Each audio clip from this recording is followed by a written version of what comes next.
Mr. Anderson. Mr. Anderson. Mr. Anderson. Mr. Anderson. Mr. Anderson. Mr. Anderson. Mr. Anderson. Mr. Anderson. Mr. Anderson. Mr. Anderson. Mr. Anderson.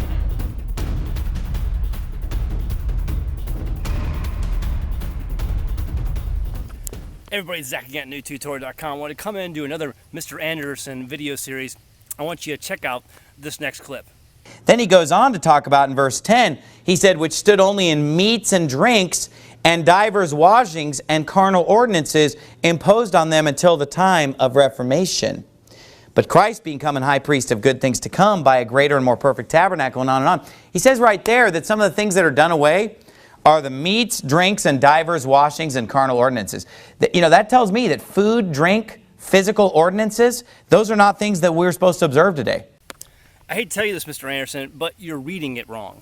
What you're reading in Hebrews chapter 9 are the diverse washings of meat and drink and ordinances that were imposed upon the priest, the priestly system, the Levitical priestly system. This had nothing to do with people, the people of Israel, and the commandments the Father gave them. You see, the Father gave commandments to the people, and he gave commandments to women, children, men, and he gave also commandments that were specific to the priest, the priestly system, the Levitical priest. And they had certain diverse washings and ordinances concerning meat and drink and sacrifices that they were to perform in the temple.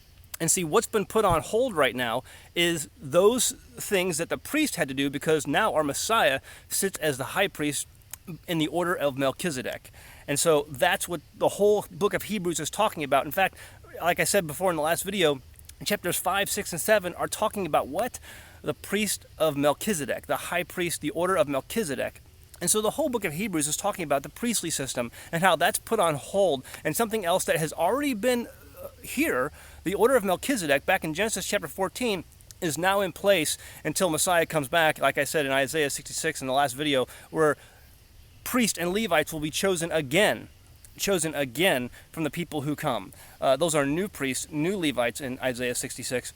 And so you see, these diverse washings, these things that have been put aside, are for the priest. It's not for the people.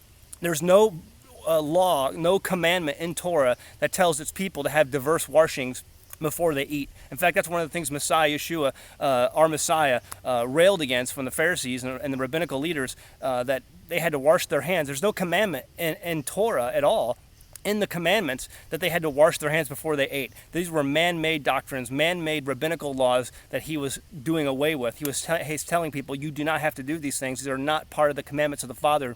You're putting your traditions of man over the commandments of God. And so that's what he's talking about here. These Levitical system, these Levitical duties, these are set aside. And right now we have a high priest, our Messiah, who sits in the order of Melchizedek as our high priest. And so watch this next clip. And then one of the other things, we'd have to read the whole chapter 9 to get it. He talks about the Day of Atonement as one of the things that's done away, that has been replaced by the sacrifice of Christ. And yet, Yom Kippur and Day of Atonement, all this stuff, ends up on people's calendars today.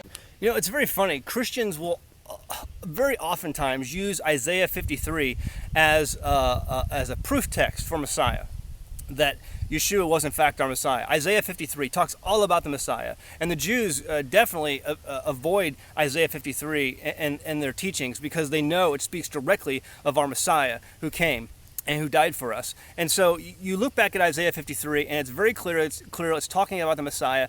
And then just a few chapters later, you have Isaiah 58, which Christians completely ignore. And it's talking about the fast. It's talking about afflicting your soul. It's the Day of Atonement. And so Christians will completely avoid Isaiah 58, but they'll talk about Isaiah 53 as proof text for the Messiah. But Isaiah 58, we don't need to worry about that anymore. That's done away with. In fact, I can show you right in your Bible right now where it tells you that Paul kept the fast. He refers to the fast. Look at this. Look at the book of Acts, chapter 27. In the book of Acts, chapter 27, it says, verse 9, now when much time was spent and when sailing was now dangerous because the fast was already past, Paul admonished them. The fast that was already past was now already past. What is it talking about? That fast. What is the fast? The fast is the Day of Atonement, Yom Kippur. that's what you're railing against. But Paul obviously acknowledges the fast there in Acts 27 verse 9. And if you look at the Greek word for fast in that verse, it's very clear in a concordance what that fast was talking about. Look at this. It says Mosaic law for the great day of atonement. The public fast that was kept under Mosaic law for the great day of atonement. That's the fast that's being referred to in Acts chapter 27 verse 9. And look at the bottom of this. It says navigation was dangerous because of the storms. During September and October, if you go back to the Sea of Galilee and all these places in the Mediterranean, that's a very dangerous time to be sailing because there are storms and it's hard for navigation because of the cloud cover, and you can't sail very well. It's dangerous. Well, what is it? Well, look at that, and right there it says when navigation was dangerous. But if you look at the verse back at verse 9, look at that. It says when sailing was now dangerous. Can it be any more clearer? Can it be any more clear that Paul here is referring directly to the fast on the Day of Atonement?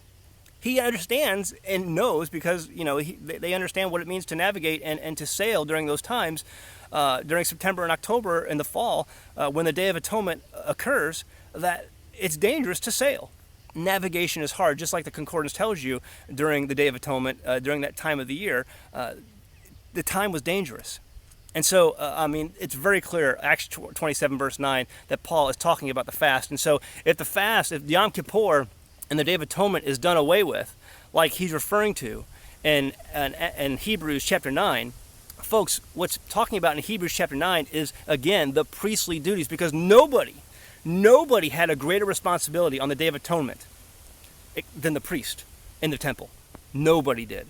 They had the most important task of all of Israel during the Day of Atonement. And so they worked very hard and made very sure they were doing things correctly, the way the Torah instructed them to do, the way God's commandments instructed them to do during that time in the temple. And he's talking about those things being done away with for right now because we have a new high priest in the order of Melchizedek. That's our Messiah. And so those Levitical systems, those human systems, those human commandments that were given to the priest are not enforced right now because we have a new high priest, and he sits in the order of Melchizedek. And so what it's talking about in Hebrews 9 is that. But see, the instructions of the people to keep the Day of Atonement and to afflict their souls, folks, those commandments have not been touched. Those commandments are still in place, and that's why we see Paul in Acts chapter 27, verse 9, referring directly to the fast, the Day of Atonement. And I know Mr. Anderson has talked further in his video, and we're going to get to that later, about these other feast days, and we're going to show you example after example of the disciples and Paul keeping the feast that Mr. Anderson says are done away with. But I'm here to tell you that our Father, if you go back in the Torah and read about those commandments, say that those commandments are to be kept forever for the people throughout all your generations. Forever, throughout all your generations. And we see that over and over again when he tells the people to do certain things on these days. It's to be kept forever throughout all of your generations. And so that's what's still in place, folks. You're still to afflict your soul on the Day of Atonement, and usually that's done by fasting. If you read in Isaiah 58, it's very clear, afflicting your soul, you do that by fasting. And so we have Paul making a direct reference in Acts 27 verse 9. So if the Messiah has done away with that, why is Paul still referring to it?